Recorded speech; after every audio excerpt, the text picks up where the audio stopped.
শুভ সন্ধ্যা সবাইকে। আজ 4 ফেব্রুয়ারি মঙ্গলবার।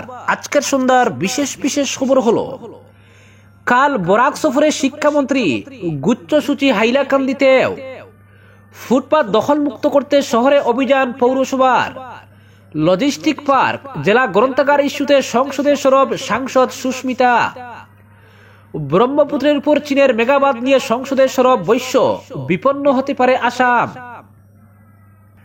বাঁশকান্দি মাদ্রাসায় খতমে বুখারী রবিবার। বুধবার থেকে শুরু হচ্ছে হাইলাকান্দিতে খেল মহারণের ফাইনাল পর্ব। কেন এখনো জামিন পাননি চিন্ময় প্রভু? উচ্চ আদালতে প্রশ্নের মুখে ইউনুস। অনুপ্রবেশকারীদের ডিটেনশন ক্যাম্পে অনির্দিষ্টকাল আটকে রাখায় আসাম সরকারকে তুলোধনা সুপ্রিম কোর্টের। হোয়াইট হাউসে ট্রাম্পের সঙ্গে মোদির বৈঠক হতে পারে 13 ফেব্রুয়ারি, ইঙ্গিত দিল বিদেশ মন্ত্রক। নেকের বি+ গ্রেড এরালিগুল পণ্ডিত দীনদয়াল উপাধ্যায় আদর্শ কলেজের। কলকাতা বিমানবন্দরকে দক্ষিণ পূর্ব এশিয়ার কানেক্টিং হাব হিসেবে গড়ে তোলার পরিকল্পনা কেন্দ্রের। এবং সর্বশেষ খবরটি হলো, হায়দ্রাবাদ থেকে বেঙ্গালুরু বুলেট ট্রেন মাত্র 2 ঘন্টাতেই। এবারে শুনুন বিস্তারিত খবর।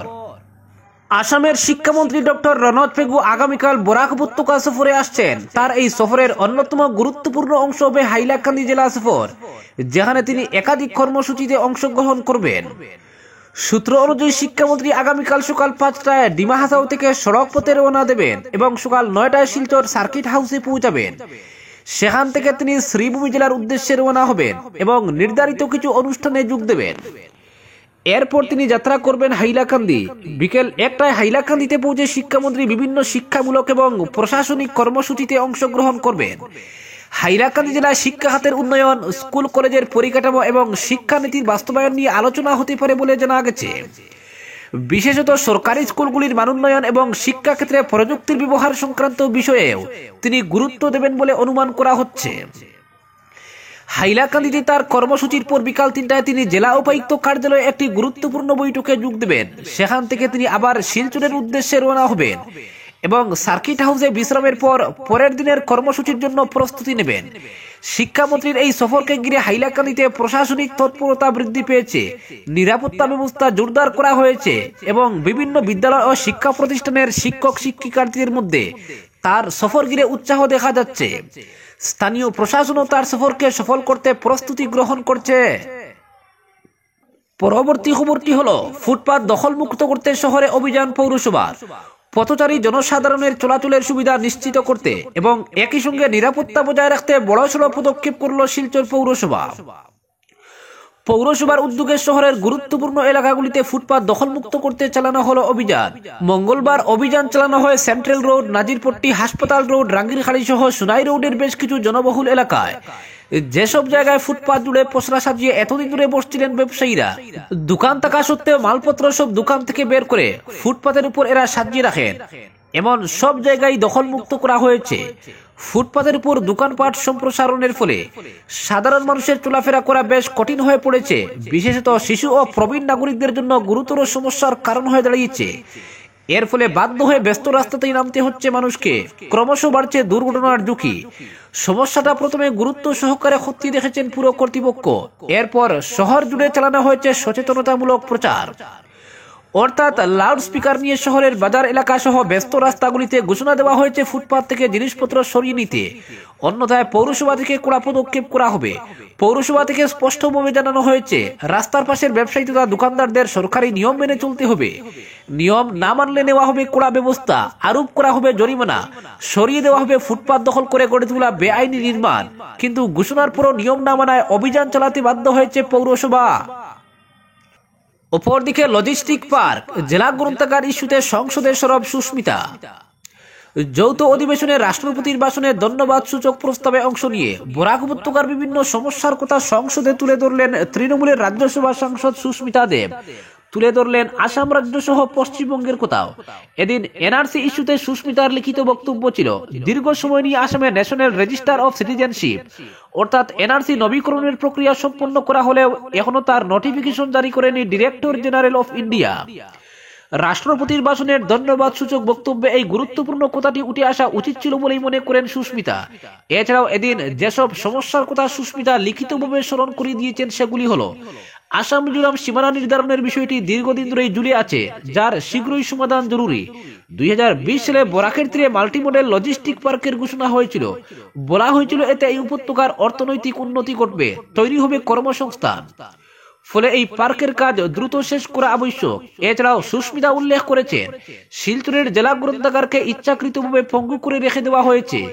এছাড়াও পশ্চিমবঙ্গের সঙ্গে বিমাতৃসুলভ আচরণ করছে কেন্দ্রের বিজেপি সরকার, দীর্ঘদিনের পাওনা অর্থ আটকে রেখেছে। এগুলি বিষয়ে ধন্যবাদ সূচক বক্তব্যে অন্তর্ভুক্তির জন্য এদিন লিখিতভাবে জানান। পরবর্তী খবরটি হলো, ভারতের দ্বিতীয় বৃহত্তম মাদ্রাসা দারুল উলুম বাসকান্দির বার্ষিক এনামি জলসা ও দস্তারবন্দি অনুষ্ঠান আগামী 9 ফেব্রুয়ারি রবিবার অনুষ্ঠিত হবে। বাসকান্দি মাদ্রাসা এবারের খতমে বুখারী বার্ষিক অনুষ্ঠানে প্রধান অতিথি হিসেবে উপস্থিত থাকবেন উত্তরপ্রদেশের মাদ্রাসায় শাহী মুরাদাবাদের মুহতমিম মাওলানা সৈয়দ আশহাদ রশিদি। অনুষ্ঠানের সভাপতিত্ব করবেন বাসকান্দি দারুল উলুম মাদ্রাসার মাওলানা ইয়াহিয়া। ওই দিন মাদ্রাসায় জোহরের নামাজ দুপুর 12টায় আদায় করা হবে। ওই দিন বাসকান্দি মাদ্রাসার বার্ষিক অনুষ্ঠানে যোগদান করতে আসার পথে যানবাহনে মাইক ব্যবহার না করার আহ্বান জানানো হয়েছে। শান্তিপূর্ণভাবে অনুষ্ঠানে আসার আবেদন জানিয়েছে মাদ্রাসা কর্তৃপক্ষ। ঐতিহ্যবাহী বাসকান্দি মাদ্রাসার বার্ষিক অনুষ্ঠান সফল ও সার্থক করে গড়ে তুলতে সবার সাহায্য ও সহযোগিতা কামনা করেছেন মাদ্রাসার কর্মকর্তারা। পরবর্তী খবরটি হলো, হাইলাকান্দিতে খেল মহারণ 2.0 ফাইনাল ইভেন্ট শুরু হচ্ছে। হাইলাকান্দি এসএস কলেজের খেলার মাঠে আগামীকাল থেকে খেল মহারণ 2.0 ফাইনাল পর্বের ম্যাচগুলি শুরু হবে। এদিন সকাল 11টায় উদ্বোধনী অনুষ্ঠানের আয়োজন করা হয়েছে। আগামী শনিবার পর্যন্ত এই ইভেন্টগুলি চলবে। অ্যাথলেটিক এবং কাবাডি ইভেন্টগুলি অনুষ্ঠিত হবে। বৃহস্পতিবার ফুটবল এবং চেসের ইভেন্টের আয়োজন করা হয়েছে। এরপর শুক্রবার ভলিবল এবং রোড সাইক্লিং এবং শনিবার সুইমিং সিলেকশন ট্রায়াল অনুষ্ঠিত হবে। পরবর্তী খবরটি হলো, ভারতের অবৈধ অনুপ্রবেশকারীদের বিরুদ্ধে একেবারে অ্যাকশন মুডে রয়েছে সুপ্রিম কোর্ট। অবৈধ বাংলাদেশি এবং রোহিঙ্গাদের বারবার ডিটেনশন ক্যাম্পে অনির্দিষ্টকাল আটকে রাখা হচ্ছে। আর এই নিয়ে এবার আসাম সরকারকে তুলাধুনা করল সুপ্রিম কোর্ট। আজ বিচারপতি অভয় এস ওকা এবং বিচারপতি উজ্জ্বল ভুইয়ার বেঞ্চ স্পষ্টভাবে জানিয়ে দিয়েছে কতজন অনুপ্রবেশকারীকে বহিষ্কার করা হয়েছে, কতজনকে আটকে রাখা হয়েছে। সেই সমস্ত তথ্য আগামী 2 সপ্তাহের মধ্যে আদালতে জমা দিতে হবে। শুধু তাই নয়, বিদেশি বলে ঘোষিত ব্যক্তিদের নিজেদের দেশে ফেরত না পাঠিয়ে অনির্দিষ্টকালের জন্য ডিটেনশন ক্যাম্পে রাখার জন্য আসাম সরকারকে তিরস্কার করছে সুপ্রিম কোর্ট। সেই সঙ্গে স্পষ্টভাবে নির্দেশ দেওয়া হয়েছে আগামী 2 সপ্তাহের মধ্যে ডিটেনশন ক্যাম্পে রাখা 63 জনকে নিজেদের দেশে ফেরত পাঠিয়ে দিতে হবে রাজ্য সরকারকে। একই সঙ্গে শীর্ষ আদালত ডিটেনশন ক্যাম্পে কতজনকে এখন আটকে রাখা হয়েছে সেই সমস্ত তথ্য চেয়েছে আসাম সরকারের কাছ থেকে। সেই সঙ্গে বিচারপতি অভয় এস ওকা এবং বিচারপতি উজ্জ্বল ভুইয়ার বেঞ্চ স্পষ্টভাবে জানিয়ে দিয়েছে কাউকে বিদেশি বা অনুপ্রবেশকারী বলে ঘোষণা করলে পরবর্তীতে তাদের জন্য যৌক্তিক পদক্ষেপ নিতে হবে। অনন্তকাল পর্যন্ত তাদের আটকে রাখা যাবে না। সংবিধানের 21 অনুচ্ছেদে এই বিষয় নিয়ে বিস্তারিত আলোচনা রয়েছে। একথায় বলা যায়, অনুপ্রবেশকারীদের ডিটেনশন ক্যাম্পে অনির্দিষ্টকাল আটকে রাখার ঘটনায় এবার হস্তক্ষেপ করল সুপ্রিম কোর্ট। পরবর্তী খবরটি হলো, ব্রহ্মপুত্রের উপর চীনের মেগাবাঁধ নিয়ে সংসদে সরব বৈশ্য, বিপন্ন হতে পারে আশা। ব্রহ্মপুত্র নদের উপর বিশাল বাঁধ তৈরি করছে চীন। এ নিয়ে বহুদিন ধরে বিতর্ক দানা বেঁধেছে। এবার সংসদে এ নিয়ে গভীর উদ্বেগ ব্যক্ত করলেন আসামের সাংসদ বীরেন্দ্র প্রসাদ বৈশ্য। তিনি বলেন, চীনের প্রস্তাবিত মেগা ড্যাম তৈরি হলে পরিবেশগত এবং সামাজিক অর্থনৈতিক দিক দিয়ে বিপন্ন হবে আসাম। রাজ্যসভা এক গুরুত্বপূর্ণ বিতর্কের সময় আসাম গণপরিষদের সাংসদ বীরেন্দ্র প্রসাদ বৈশ্য চীনের প্রস্তাবিত 60,000 মেগাওয়াট ক্ষমতা সম্পন্ন নতুন বাঁধ সম্পর্কে সতর্কবার্তা দেন।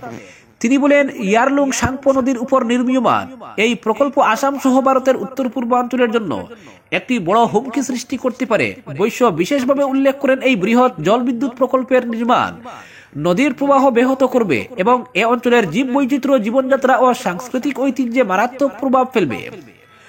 সরাসরি নিজের বক্তব্যে বৈশ্য বলেন, ব্রহ্মপুত্র নদ উত্তর পূর্ব ভারতের জীবনরেখা। ব্রহ্মপুত্র উপত্যকার সভ্যতা বিশ্বের প্রাচীনতম সভ্যতাগুলোর মধ্যে একটি। আমরা গভীরভাবে উদ্বিগ্ন যে চীন এই নদীর উপর বিশ্বের বৃহত্তম বিদ্যুৎ উৎপাদন প্রকল্প তৈরি করতে চাইছে, যা আমাদের সভ্যতা, সংস্কৃতি এবং আসামের মানুষের সামাজিক ও অর্থনৈতিক জীবনের জন্য গুরুতর হুমকি হয়ে দাঁড়াবে।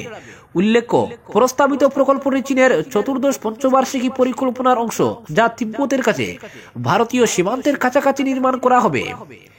ইতিমধ্যে এই প্রকল্প ঘিরে ভারত ও বাংলাদেশে গভীর উদ্বেগ সৃষ্টি হয়েছে। আনুমানিক 137 বিলিয়ন মার্কিন ডলার ব্যয়ে নির্মিত এই জল বিদ্যুৎ প্রকল্পটি চীনের 3 গর্জেস ড্যামকেও চড়িয়ে যাবে এবং এটি বিশ্বের বৃহত্তম পরিকাঠামো সংক্রান্ত প্রকল্পে পরিণত হবে।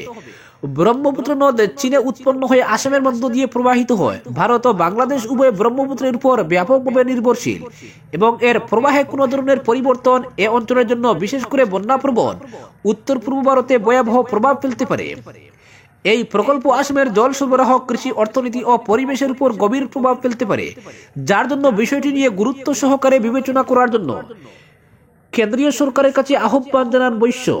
এদিকে প্রকল্পটির সমালোচকদের আশঙ্কা, চীন ব্রহ্মপুত্রের জল প্রবাহ নিয়ন্ত্রণ করে ভূ রাজনৈতিক উত্তেজনা সৃষ্টি করতে পারে এবং কূটনৈতিক টানাপোড়েনের সময় জলের স্তর ইচ্ছামতো পরিবর্তন করতে পারে। আবার বিপুল পরিমাণ জল ছেড়ে দিলে আসামের বহু জনপদ ধ্বংস হয়ে যেতে পারে, হাজার হাজার মানুষ বাস্তুচ্যুত হতে পারেন এবং পরিকাঠামোগত মারাত্মক ক্ষতি হতে পারে।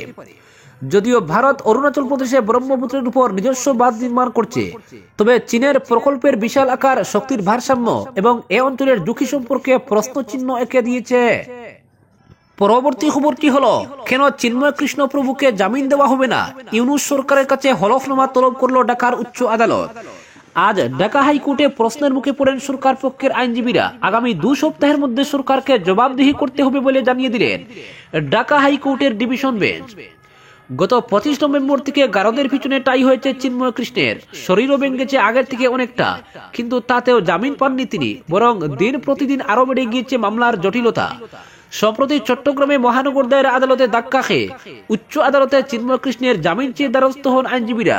এদিন সেই মামলার ভিত্তিতেই ছিল শুনানি। চিন্ময় প্রভুর তরফে ছিলেন আইনজীবী অপূর্ব কুমার ভট্টাচার্য ও প্রবীর রঞ্জন হালদার। অন্যদিকে সরকার পক্ষের তরফে ছিলেন অতিরিক্ত অ্যাটর্নি জেনারেল অনিল হক ও আরশাদুর রউফ। বেশ খানিক সময় বাদানুবাদ চলার সময় চিন্ময় কৃষ্ণকে জামিন না দেওয়ার প্রসঙ্গে ইউনূস সরকারের কাছে হলফনামা তলব করেন বিচারপতির ডিভিশন বেঞ্চ। তাদের নির্দেশ, আগামী 2 সপ্তাহের মধ্যে সরকার পক্ষ জবাবদিহি করতে হবে। যেখানে সরকার তরফে এখনো রাষ্ট্রদ্রোহ মামলা চিন্ময় কৃষ্ণের বিরুদ্ধে দায়ের করা হয়নি, সেখানে দাঁড়িয়ে কিভাবেই বা তাকে এতদিন বন্দী করে রাখা হয়েছে, প্রশ্ন চলছে ওয়াকিবহাল মহল। জানা যায়, চিন্ময় কৃষ্ণের বিরুদ্ধে সর্বপ্রথম রাষ্ট্র অবমাননা মামলা দায়ের করেন এক বিএনপি নেতা। পরবর্তীতে সেই দল থেকে বহিষ্কৃত করা হয় বলে জানা যায়। আর সেই মামলার ভিত্তিতে কিভাবে এখন এতটা টানাপোড়েনের মধ্যে রাখা হয়েছে বাংলাদেশের এই হিন্দু সন্ন্যাসীকে। অবশ্য এদিনের শুনানির পর চিন্ময় কৃষ্ণ জামিন মামলায় আশার আলো দেখছেন বলেই দাবি একাংশের। পরবর্তী খবরটি হলো, কলকাতা বিমানবন্দরকে দক্ষিণ পূর্ব এশিয়ার কানেক্টিং হাব হিসেবে গড়ে তোলার পরিকল্পনা কেন্দ্রের। কলকাতা বিমানবন্দরে আন্তর্জাতিক যোগাযোগ আরো বাড়াতে কেন্দ্রীয় সরকারের বড় পরিকল্পনা। কলকাতা বিমানবন্দরকে কেন্দ্রীয় সরকার একটি বৃহৎ পরিকল্পনার অংশ হিসেবে দক্ষিণ পূর্ব এশিয়ার কানেক্টিং হাব হিসেবে তৈরি করতে চলেছে। ইতিমধ্যে এই পরিকল্পনা বাস্তবায়নে বেশ কিছু পদক্ষেপ গ্রহণ করা হয়েছে বলে জানিয়েছেন কেন্দ্রীয় অসামরিক বিমান পরিবহন মন্ত্রী কৃষ্ণরাপ্পু রামমোহন নাইডু। এই উদ্যোগের অংশ হিসেবে কলকাতা বিমানবন্দর থেকে আন্তর্জাতিক উড়ানের সংখ্যা বৃদ্ধি করা হবে। এর পাশাপাশি দেশের অন্যান্য শহরের সঙ্গে কলকাতার সংযোগও আরো বাড়ানো হবে।